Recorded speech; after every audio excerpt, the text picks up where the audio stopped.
décider de pardonner les erreurs qu'on peut faire à trop s'aimer.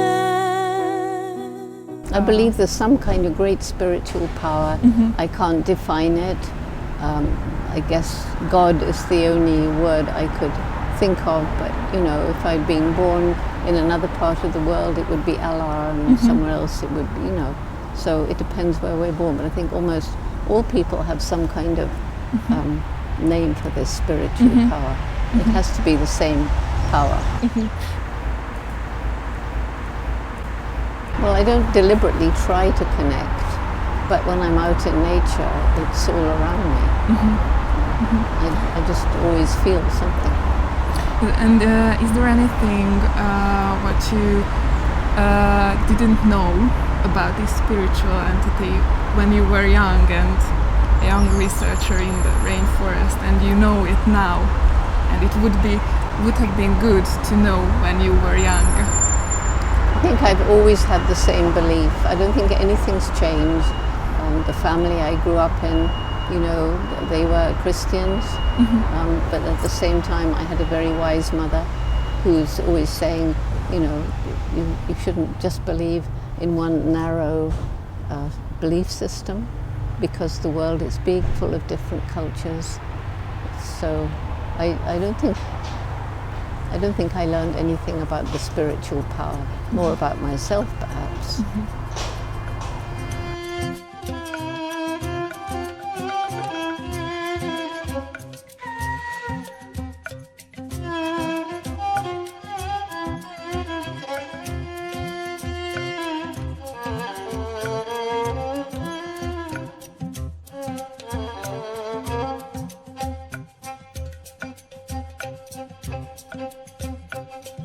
Where would you prefer to get up in the morning? Oh, well, I love waking up when there's nature outside and I can hear the birds singing. Yeah, that's what I love best. Well, there are a lot of places where, you know, it's very dirty, it's very noisy, it's very polluted. And there are many places like that I've been around the world, and all I feel is intense sympathy for the people who have to live there. I'm very grateful that I'm not living there. What is the most incomprehensible or inacceptable thing in the world? Well, I think the most incomprehensible thing is that the big difference between us and chimpanzees and other animals is this explosive development of our brain, and how weird that the most intellectual species to ever walk the planet is destroying its only home. We're destroying it very fast, and unless we have a different mindset for my great-great-grandchildren, the future, it looks very dark. What is your dark side? My dark side? Well, people are always asking this kind of question. I don't know what it is. Maybe I had a dark side when I was younger, but you know, I'm trying to walk the talk now. There are thousands of young people who say I'm their role model. I don't know. I really don't know what it is. You'll have to ask other people what my dark side is. I mean, I don't feel I have one. I've worked very hard to get rid of it. You know, it doesn't mean I don't make mistakes. It doesn't mean I'm a perfect person. But I wouldn't call those things dark. You know, not really. Okay. What is your personal value? What makes you valuable? When I was born, I was given two gifts. One was good health, good genes, inherited from my father for sure. And the other was communication and ability to communicate, which I think came from the Welsh side of my family.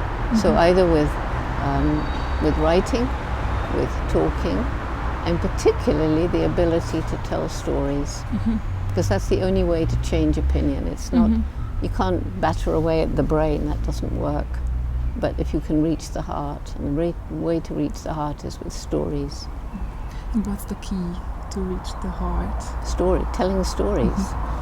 And the stories come from experience. What is the message of your life? message is that every single one of us makes a difference every day we live, and we have a choice as to what kind of difference we're going to make today.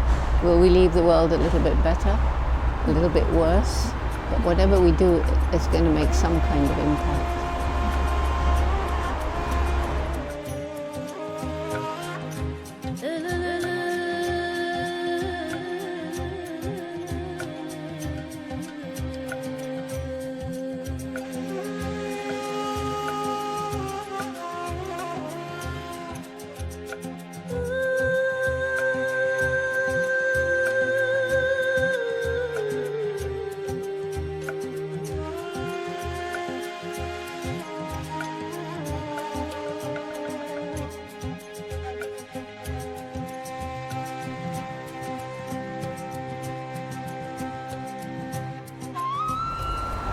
And what do you think?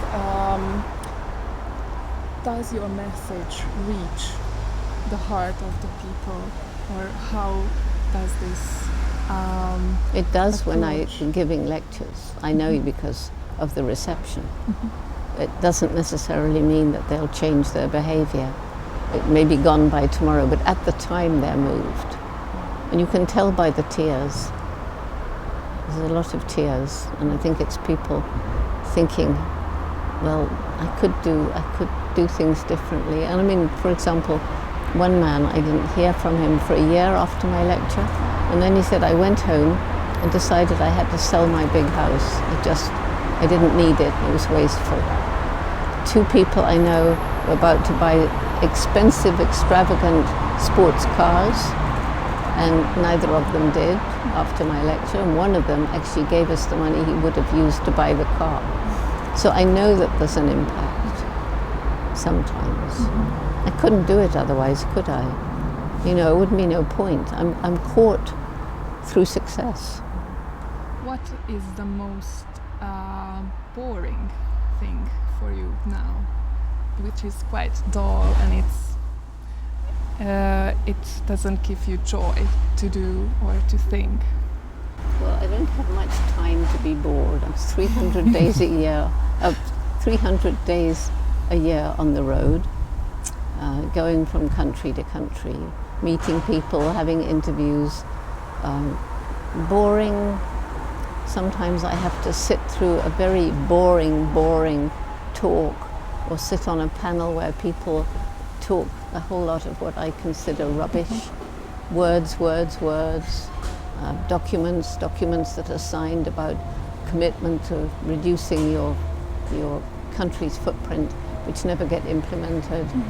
And you know, all of that is just tedious. És annak a sok utazásnak mellékhatása? And what are the side effects of this? What are the what? Lots of travel and moving all the time. I hate the travel and moving all the time. I totally hate it. Aeroplanes, hotels, you know, meeting people. And everywhere I go now, every airport, oh, you look like Jane Goodall.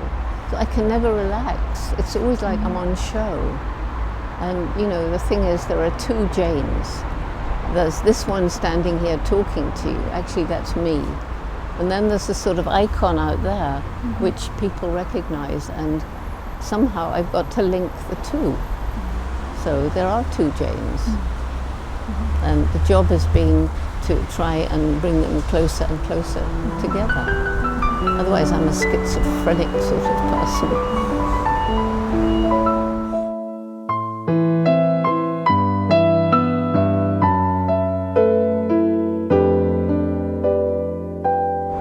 What would you do on your last day?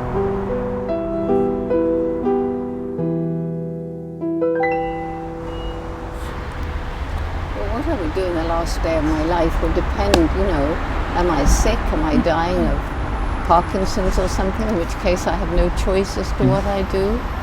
You are healthy. If I'm healthy, I would like to spend my last day, I'm not sure, I would like to spend it in a beautiful place with a dog.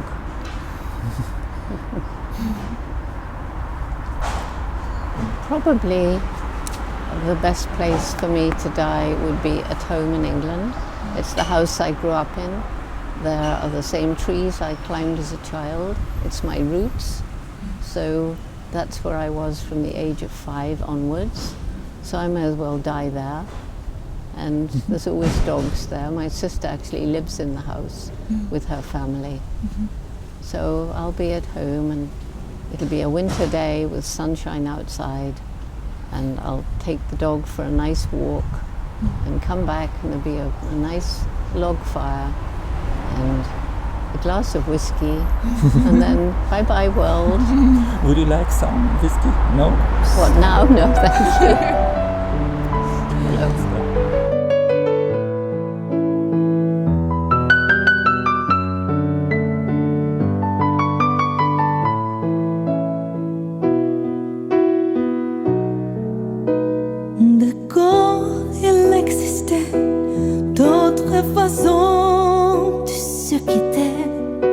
Quelques éclats de verre auraient peut-être nous aider dans ce silence, mais j'ai décidé de pardonner.